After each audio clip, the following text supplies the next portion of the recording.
Hello and welcome back to All for United. It's Ben here with the first episode of Ben Talks 2. I thought I would jump on with some amazing guests every week and get an insight into what's going on with them, into some of the biggest footballing stories, but not just that, to chat about our club, Manchester United. So for my first guest, I thought, what a better way to do it. We've heard from a lot of journalists throughout the transfer window than to get a passionate red on with me. Al Foran, you know, as the impressionist and comedian, but he is, most importantly, like us, a passionate Manchester United fan. Al, how you doing, mate? You good?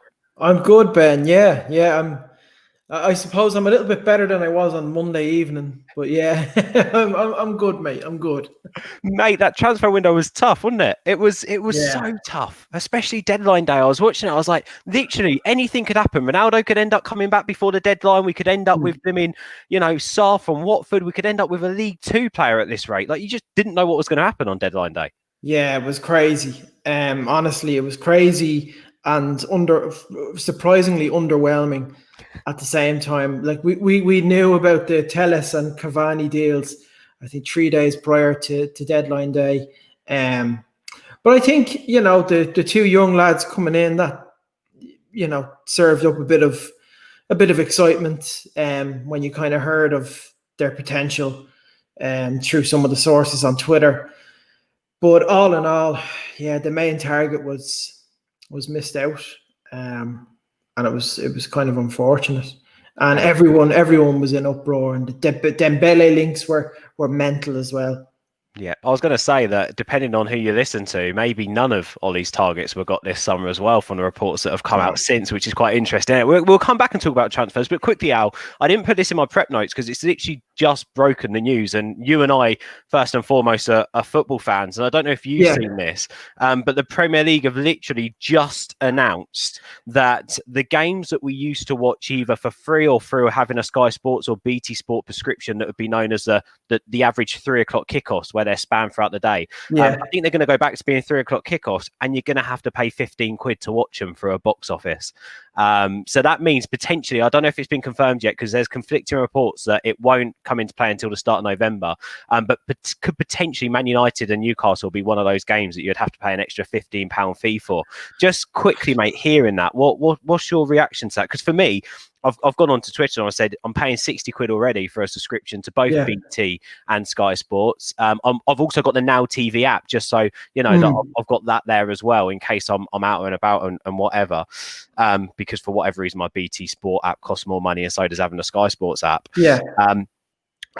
I can't. I've got a family. Like, I've got a family to feed. Like, I can't be paying 15 quid to watch extra games. And apparently the money's going all back into the clubs. It's not going in the Premier League's pocket or the broadcaster's pocket. It's going back into the clubs. Now, I get it. The clubs need the money, but what about the season ticket holders? We've not heard anything about that yet. I just think everything just seems like it's such a mess at the moment. Horrible timing on their part. Especially with everything that's going on at the moment. Football, for me and for yourself and many others, is viewed as an escapism from the reality that we're all kind of facing today. And they're kind of completely taking advantage of us now because of that. It's, £15 that's over here in Ireland, that's probably about maybe 18, 19 euro to watch our beloved team play. There's nothing we can really do about it, I suppose, as well. I mean, if Man United are playing and I have to pay that money for them to watch them, I'm gonna pay. But yeah, it's a shocking decision. I seen it there just before we came on. We went live here. It's a shocking. Daylight robbery. And 15 quid as well. When you look at it, DAZN in America and Canada charge subscription fees of like $5 to watch every single game in the different leagues and a number of different leagues. Whereas it's taken the Premier League so long and broadcasters so long to catch up with the streaming services. And it's like finally they're getting there and they released this bombshell. It's baffling. Does this mean the fixtures completely changed now? Because there was only one 3 o'clock game over the last couple of weeks. Does this mean there's going to be a load of 3 o'clock games now? Again, they've not been clear with it. Literally, all we're seeing is the fact that it's going to be the ones that you would class as the 3 o'clock kickoffs, which obviously they've moved around and they've had to shuffle. So that equals, I think they said 5 games every weekend. We'll have a £15 box office charge for you to watch them. And apparently, the thing that's baffling for me is all the big six, all the top 6 clubs are voting for this, which means that Manchester United would be one of the clubs that voted for it. Which, by the way, you know, with Ed Woodward at the helm, what a commercial idea this is. Of course, he's going to go for it. But for the fact, again, like you just said, such bad timing for the fans. It just doesn't seem like it's been thought about properly. And I think Gary Neville's just put a tweet out quite similar to that, actually. It's like, you know, I think the fact that it's a week. I mean, it's a week away from doing this. You know, it is, as you said, it's a bombshell announcement.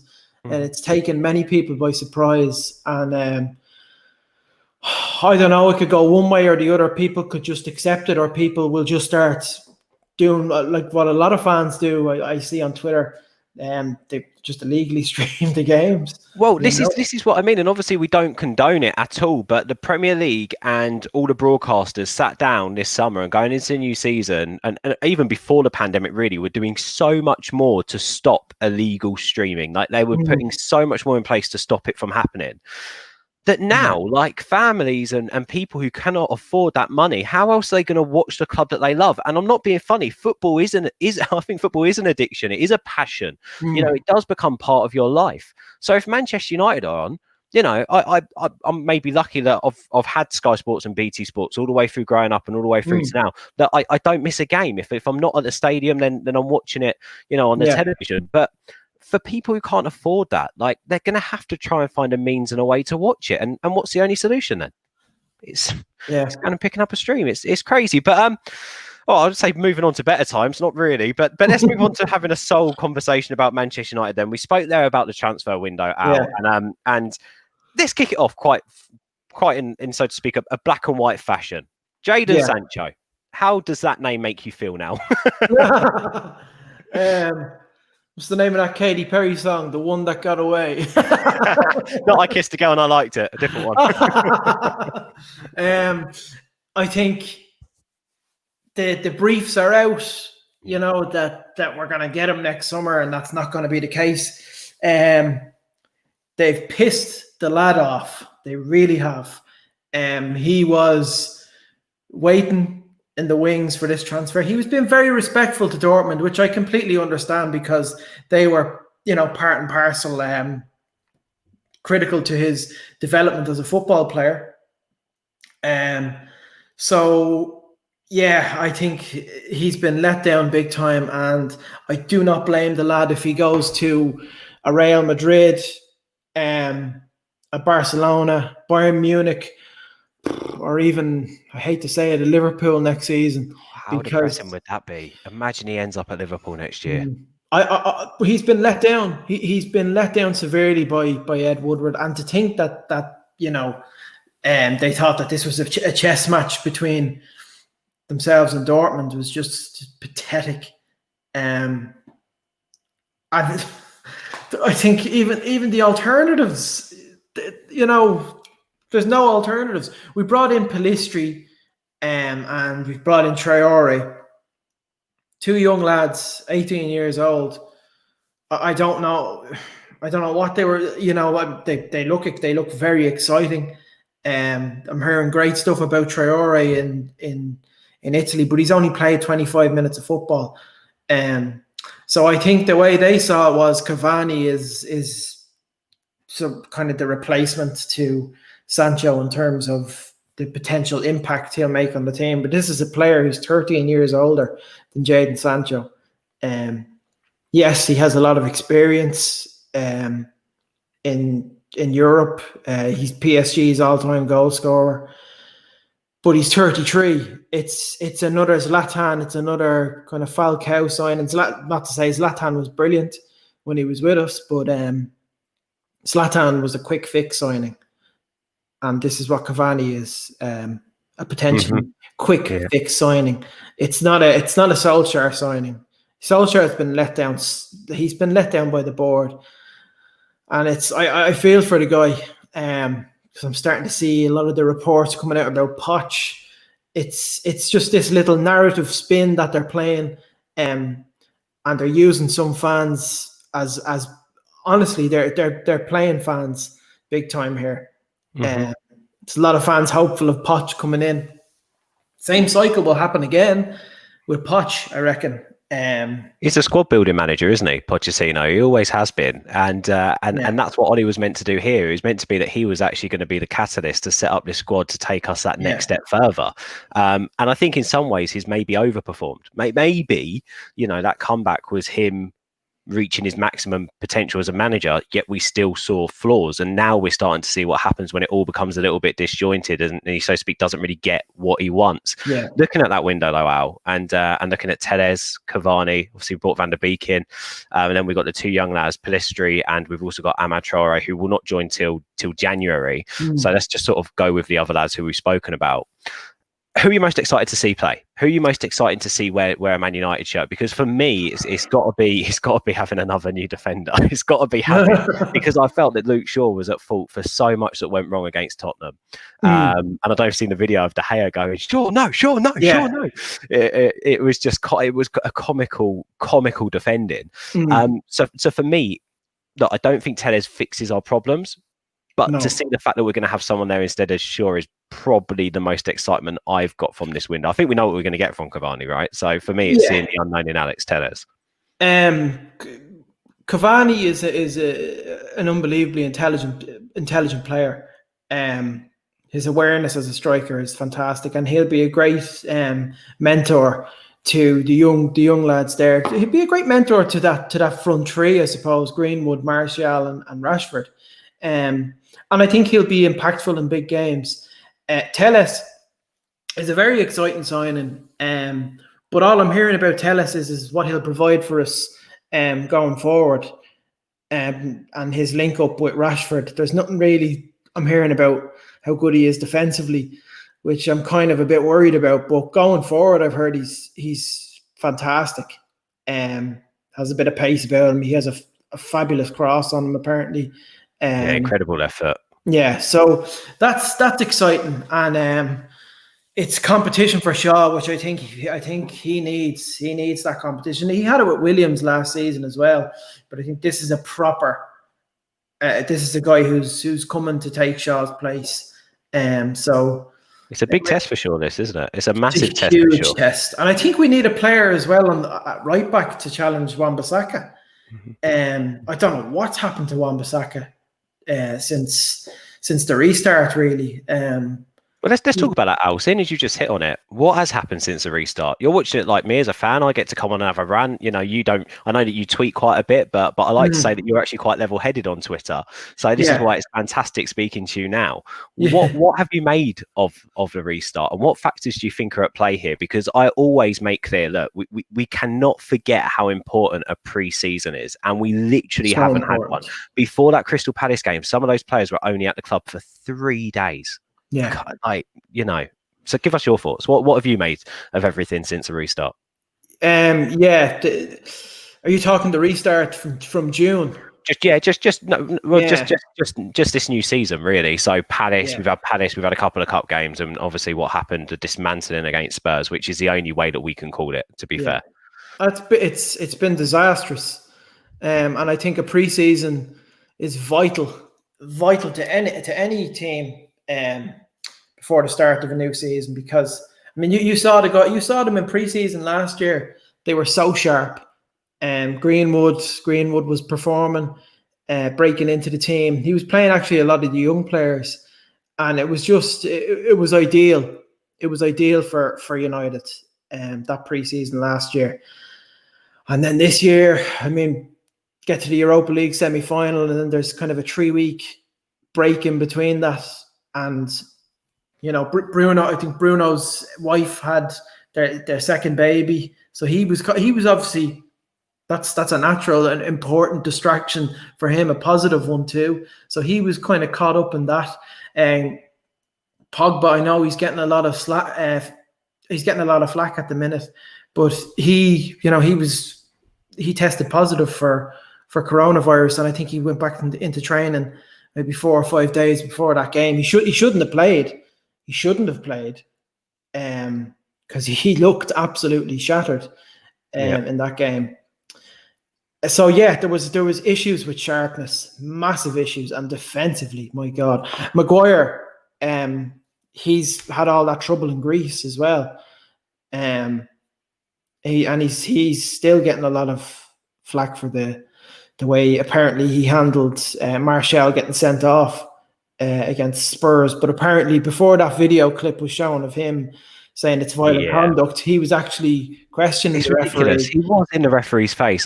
These pictures and videos are so deceiving. Like he was there, and to be honest with Maguire, the thing for me with that video clip is, well, he's already argued a toss. Everyone's already argued a toss. Martial's been sent off.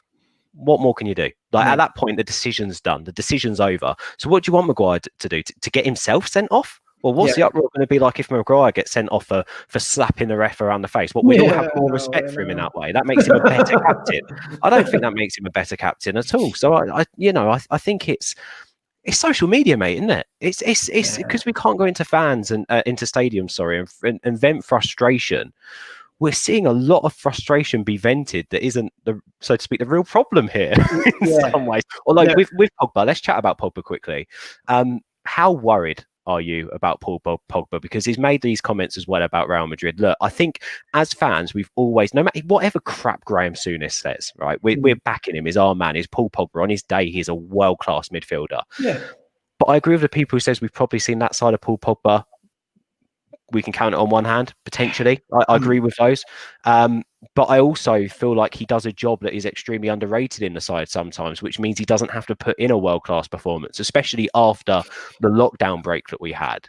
But we just haven't seen him in the past 3 games, have we, Al? And I agree with the coronavirus stuff that you mentioned as well, and the fact that he was positive. Yeah. But you worried about him? You worried about his United future right now? No. He's, in terms of ability, I always say this about Pogba, he's probably one of the best players in the world, best midfielders in the world. He has it all. If his heart is not set at United, then it's not there. I do honestly think he'll be at Real Madrid in the near future. I'd like him, although I'd like him to kind of... With his ability, Al, you mentioned there about his abilities. Here's another rephrased question for you. Is he being used wrong at the moment? Well, yeah, would you play him in Bruno's position? Because that's... Well, but also looking at the side, whenever we have Matic and Pogba in midfield, or the past few games anyway, and he was a completely different player coming on against Brighton. I know that was a really weak Brighton side, but he had so much more of a spring in his step, and he looked more confident to carry the ball forward and get in positions. Like, for Christ, he needed to score a header in the box in that game. I've not seen him in the box for about the last 10, what feels like the last 10 United matches. Like, it's ridiculous. And when you look at his best performances in a United shirt, he's always in and around the box, and he's always grabbing goals. He comes off the bench. He plays fantastic. Yeah, he always does. But for me, I just feel like he is the easiest player to blame in that midfield when we're short, and that defence doesn't have a screen in front of them. So is Pogba being given that job the wrong job for him to have? Possibly, yeah. But do you take him out instead of Bruno? No. That's the conundrum we're faced with. And then Van de Beek, an incredibly talented player who should not be wasted on the bench. It's hard. It's hard because you won't be able to play Bruno, Van de Beek and Pogba, because the 3 of them can actually play in that kind of number 10 role. Yeah. And then 2 of them will be used in utility positions. So yeah, listen, I remember watching Pogba after Solskjaer came in. He was playing in that number 10 role. He was unstoppable. It's a difficult one. Honestly, it's a tough one. It is a difficult one. I think, I don't know. It's a hard question that you very can't hard. answer because it is. He has got all the ability at his feet, Paul Pogba, but just something isn't clicking right now. Like I don't know what it is. And I also hear reports from people saying that he doesn't actually want to be the star man. You know, he might come across as a bit of an influencer on social media and obviously have all these brand deals, but that's because of the stature of the guy, because of how big he is. But when it comes to him actually playing for Manchester United, and especially, you know, since the season started, we've not seen Paul Pogba anywhere. Well, I suppose we haven't seen any players anywhere near their best, but Paul Pogba, we do demand and expect more from. So how do you solve that conundrum? It's a tough one. It'd be interesting though to hear your thoughts on this. You mentioned there about not seeing a Van der Beek, Fernandes, and Pogba midfield. I agree. In this formation, we can't. But what if we maybe switched? Because I think arguably some of Ollie's best games and the best football we've played with him as manager is with three at the back. A 3-5-2, so to speak. We've always had the one up top and maybe one behind, or we've had the two up top interlinking. So do you reckon maybe Pogba, Fernandes, and Van der Beek can kind of, you know, mould into a midfield there? Because if you've got three at the back, you don't need screening as much, but potentially that's what we've been speaking about recently anyway. I think he might test that out as well. Definitely, he could go for that against Newcastle. I think you'd have three at the back. You'd have Maguire. I wouldn't say Tuanzebe gets in the team yet. But you'd have Maguire, Lindelof, and maybe Wan-Bissaka as one of the centre backs, because I think there's kind of a plan to. I don't know if there is a long-term plan to maybe convert Wan-Bissaka into a centre back. I don't know.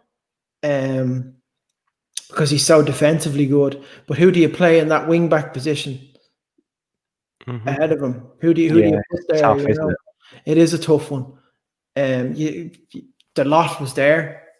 I thought the lot would have slotted in perfectly. But yeah, I think you stick Wan-Bissaka in there, or maybe Luke Shaw. I don't know, either one of them.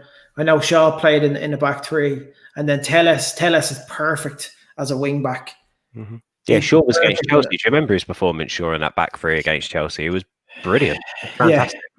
It's right what we say about Wan-Bissaka. For me, though, the confusing thing all the time about Wan-Bissaka is I speak to Palace fans who watch academy football, and Wan-Bissaka used to be a winger. So, you know, playing him as a wing back, he should be able to excel in that position. But we personally, I don't know whether this is a tactical thing again with Ollie. He's asked Wan-Bissaka to be a bit more defensive minded, so that when it's expected of him to go forward a bit more, he's just, because he's so young, he just hasn't got that initiative yet, and it's just something in his game that needs to improve. But it is a tough one, like you said, with that formation. You know, we haven't seen enough from Wan-Bissaka going forward to see him or know that he'll thrive on that right wing. The other question I suppose all this comes down to is we've spoken about positions and formations and players, and you mentioned earlier on about the board not backing Ollie, which is completely spot on, by the way. From the reports that we've seen, Ollie got none of his top targets this summer at all, and he missed out on Bellingham. He's missed out on Haaland already. Wanted Bruno in the summer, he didn't get him. He got him in January, so it's all a big mess. There's been a lot of issues with the board supporting Ollie. But do you support Ollie? Where are you at with this? Because a lot of fans are in uproar at the moment. I do support him. I think he's done a really good job. You know, we finished third. People just expect it to be like magic dust, and you know, click of a finger, we're back challenging for the title. These things take time. Louis van Gaal said back in 2015 that it's a 5-year project with this team. Now Van Gaal, you know, some very underwhelming results. I think I remember there was a lot of 0-0s in Old Trafford. We could never score in the first half of Van Gaal, but he could see, you know, the project and the vision for the club after Ferguson left, and he said this is going to take 5 years, and it's a case of being patient. And now we're hearing all of these potch links, and it's like, here we go all over again. I think the Spurs game though damaged Solskjaer's confidence a lot.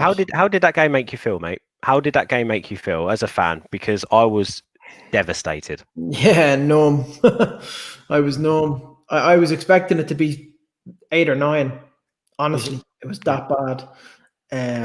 And the bad thing is it could have been that before the red card. That's what's really, really bad. That's the worry. And I'm there thinking to myself, this is the same team that went on a brilliant run, at the restart in June. And I'm kind of thinking to myself, what is up with these guys? Have they run themselves into the ground? It was a strange one. Martial is like Martial looked. They all looked sharp at the start of the game. Actually, the attack looked very sharp, but then the frailties at the back were there to be seen. Maguire's head is not in it. He's had a tough summer. He's played a lot of games as well, and he's been the scapegoat for so much criticism. We were all excited to see him back inserted into the first team. One of the best, I think, by the way, one of the worst performances I've ever seen in a United shirt from Outby against Spurs. He was horrendous. Yeah, Luke Shaw. Even worse. I think the pressure got to him with Telles coming in. I think if he was trying, I don't know what he was doing. He was obviously trying to prove a point. Keep me in this team, and it backfired on him. Wan-Bissaka, awful. They were just really bad at the back. And Pogba was really, really, really bad. He was really bad. Yeah, you could literally go through every single player who played and put awful next to them. It was horrendous. And obviously the red card did hurt us, but they had the chances, Spurs, to be 4 or 5 up before the red card. There was a sharp team we were playing against. Gary Neville said, look at Harry Kane. He is up for this. He looks so good. He literally tore us apart. Son as well. Son was incredible. The two of them. I don't think Harry Kane gets enough credit for his all-round game, and that's what he did throughout those 90 minutes last Sunday. He tore us apart everywhere. Oh, mate, I say it all the time. If this was 2006, 2007, Harry Kane would be a Manchester United player now. He just 100%. Would be, because he just fits the mould of everything this club was about. He does. And oh God, could you imagine him in that attack? Like, it would be incredible having a Harry Kane. It would guarantee you goals even out of nothing. Yeah. And I think what he's doing, providing for players is anyway. Let's stop obsessing over Tottenham players, because we know they're not going to get anywhere to the top 4 once we stake our claim. Let's talk a little bit. Just revert back just slightly to Ollie. You mentioned there, and I'm sorry to pose this question. I've got to, because we're all talking about it, we're all saying it, and every single channel is having this conversation. You mentioned there that obviously it was potentially a big moment, an embarrassing moment for Ollie against Spurs, and that happening. What happens moving forward, Al? Because we have got some tough games coming up, and if there is not a switch immediately against Newcastle, do you worry for him in the immediate future? Yeah, big time. That's a huge game. It's a huge performance is needed from that team. The timing of it isn't the best with the international break. Players traveling back from Telles from Brazil, and it's not ideal. And I don't think Cavani is available. I think they're pushing for Cavani to be available, but I don't think he will be available for the game, which is a bit of a blow. But a huge performance is needed. A point needs to be made. If not, we're in a very bad place, especially the run of games coming up. I hope he does, because he's been in this situation before where he needed to go on a run, and he did. The players really need to perform for Ollie. They really do. They need to pull their socks up and get on with it.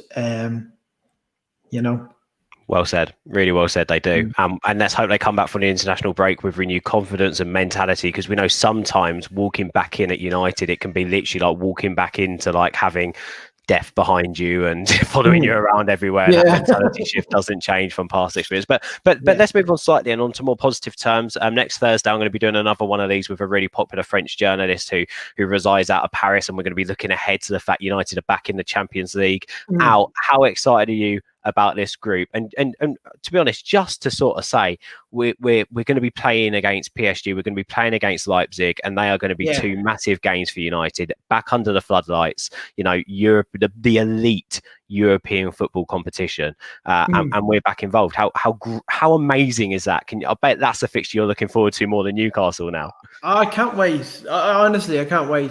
I'm obviously worried about Mbappe and Neymar,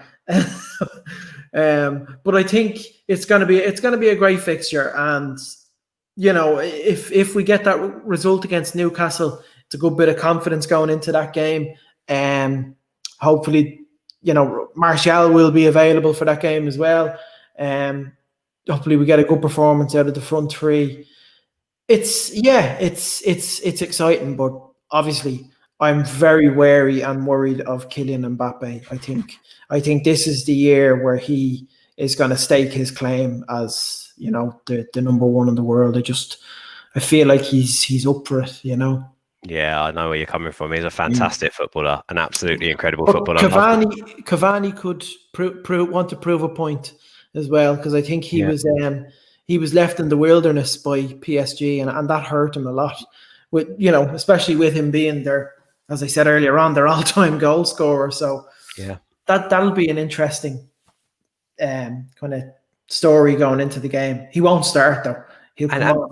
Well, I was going to say, from the PSG fans I've spoken to, they all said to me he hadn't slowed down. Like he wasn't slowing down. The fact of the matter is, he had a couple of injuries and nibbles at the start of the season, they said, but actually he wasn't slowing down at all. And he's just a physical, he's a proper specimen of a man. Like he knows how to get himself fit, and he knows how to keep himself in shape, which is obviously amazing news for us. And also going back to what you said earlier, I completely agree. I think actually with Cavani, what we're getting is not just a great striker, a world-renowned striker.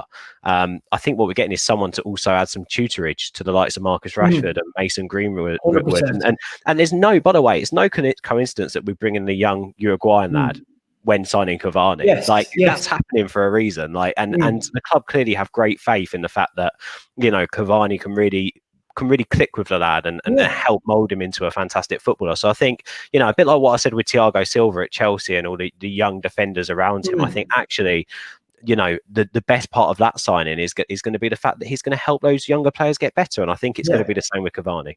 Oh, listen, there's a ton of positives to the signing of Cavani. He's a proven goal scorer, but I think as well, his all-round game as a striker is very impressive. I mean, he'll get you assists as well, and I'll be very intrigued to see how he links up with the likes of Greenwood, Martial, and Rashford, and Bruno as well. I think he'll be a great kind of link up partner with Bruno playing behind him. You know, so and Alex Tellez putting those balls in the box. And Alex Tellez. Listen, there is a bit of excitement to these new signings. It's still heartbreaking. The Jadon Sancho thing is heartbreaking. To be so close yet so far. Yeah. Oh, it's just. I'm heartbroken for other reasons. I mean, Ireland lost last night as well. Yes. In penalties, and it was one of the best performances I've seen from an Irish team in, I'd say, since the World Cup in 2002. Penalties, wasn't it, as well? Penalties, yeah. We've got Joe on the channel is Irish, and he was watching the game last night, telling us that we needed to all wear something green, even if it's our undergraduates, just to help support the lads through. One last question, Al, and it's a big question. It's the hardest question of the whole entire show, I think, and it's a proper interview question. So, best voice. Yeah. What are you expecting from United this season? Or what's your minimum expectation from United this season? I mean,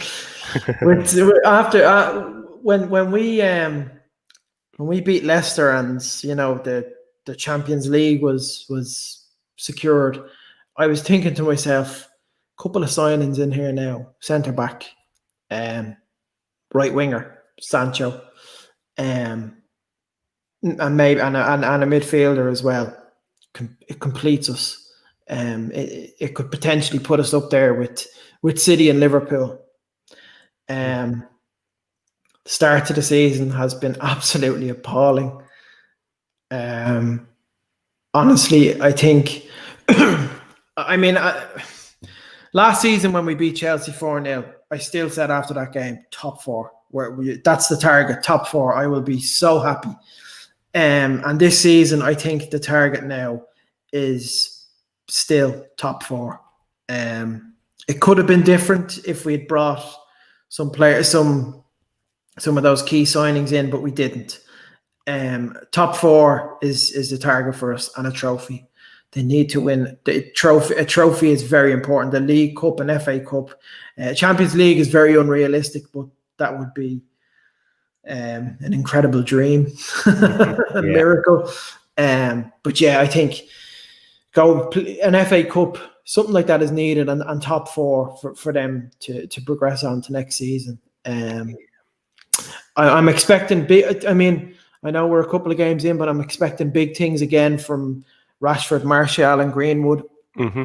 Rashford, well, we need it, right? We need it from them. Rashford seems to be regaining his form again, which is that for me is great to see, because he's on the end of unfair criticism on social media when he has 2 or 3 bad games. People forget how good he was before his injury last season. He was on course to score at least 30 to 35 goals last season. Mm-hmm. He carried the team. He honestly did carry the team through that period up until January when we signed Fernandes. And people are so quick to forget about that. Mm-hmm. Honestly. Well, it's the same with the Maguire stuff. You know, we all forget how good our defensive record was last season and where we went from pre-Maguire to after, to now, so to speak. So, yeah, I mean, like you say, it's also not Harry Maguire's fault that there hasn't been the better players put around him, and the same with Marcus Rashford. It's not his fault that he hasn't had better players put around him. But see, Ben, that's the problem. Everyone's too reactionary. It's honestly ridiculous. I know, and listen. I'm guilty of it too. I still don't think that Lindelof is the partner for Maguire. Honestly, I don't. But I think Lindelof is great as a backup. Mm-hmm. He's a solid backup option, but he's not the mainstay. What about Axel? What about Tuanzebe? Oh, ton of potential there. Ton of potential. He's great. He's great on the ball. He's quick. A lot of talent, that guy. I mean, he was brilliant at Villa when he was with Villa. He was so good against Villa. Good for Villa, sorry. I thought that him coming back after that season, Stonewall first, literally one of the first names in the lineup. Yeah. I thought it'd be brilliant. Then you've got a brand new centre-back partnership of Tuanzebe and Maguire, but he had that injury and it's just lost him a season, isn't it? Yeah, really unfortunate. And I honestly hope he's not the same case as Eric Bailly again, where he's constantly injured. It's the last thing you need. But obviously don't rush him back in. That's what I say. Don't rush him back into the Newcastle game. Let him get a couple of games. I think the League Cup quarter final. Put him in those kind of games. You know, bring him on as a substitute and then ease him back in, because there's definitely potential for him to start alongside Maguire or Lindelof. A lot of people will say, Maguire, Lindelof, or Bailly. A lot of people that want Maguire dropped. I don't think that's going to happen, to be honest with you. I know his mistakes have been calamitous, but he's going to be staying in that position. Mm-hmm. Yeah, and we need to try and find the players to go around him in the meantime, whilst we can't get that world-class centre-back. But as it's been shown with Pep Guardiola, how much money has he spent on his defensive options? Goalkeepers, right-backs, centre-backs, left-backs, defensive midfielders, and he still hasn't found the right solution. It's one of those, and people keep saying we can't keep splashing money at players, but that's the transfer window now. That's what it is now. You have to spend money and see how it goes. I don't think any signing is ever a given, which is why I don't mind the fact that we've brought in this young lad, Pedestrian, put him straight into the first team squad, because he's £8 million, and at the end of the day, if he does step up to the plate and become a fantastic player for Manchester United, or a fantastic option for Manchester United, That's no skin off our back. If Jadon Sancho comes in for 120 million, if the club didn't think that was the right fee for him, it doesn't matter what your opinion is. If that was what the club said no to, that is a bit more of a risk. If Sancho doesn't come in and hit the ground running, of course it's a bit of a worry. So I think we're not in an awful situation like you've mentioned. I think it's so much more tough the start of the season that we've had. I think it's difficult, but I think a positive following on the Solskjaer out is that we've just solved all his problems on this 40-minute podcast. So I actually think if he comes back and watches it, he can forget about Pochettino having his job. He's winning the league and the Champions League. So it's absolutely fine. This has been brilliant, mate. It's been fantastic to catch up. And I think we should do it again in a couple of months and see where we are midway through the season and see if we're a little bit happier. Who knows what we could be. Yeah, listen, you don't know what's going to happen. You honestly don't know. I listen, we're going to hit a purple patch. I know we are. The team will regain that sharpness again, and they'll go on a great run, and we'll be happy. It's not going to be disastrous.